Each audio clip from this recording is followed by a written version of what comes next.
InsyaAllah minggu depan, sebab kita akan buat B-Stock every week. So minggu depan kita akan kupas lebih dalam dengan pet.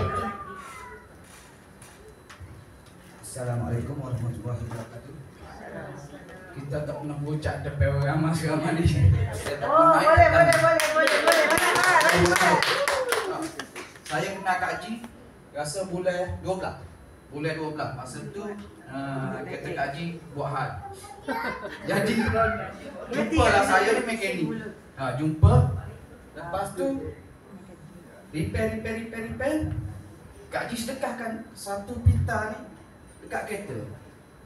Tak faham lagi. Apa dia Kak Haji bagi ni? Balik. Petang tu Kak Haji call. Minta location. Bagi location. Lepas maghrib sampai. Dan kami minum kopi bersama 3-4 orang member. Belanjakan wall tank. Saya dulu minum wall tank. Coffee water. Produk wall tank. Minuman wall tank. Jadi apa ni? Lepas minum tu Kak Haji tampalkan dekat bot elektrik.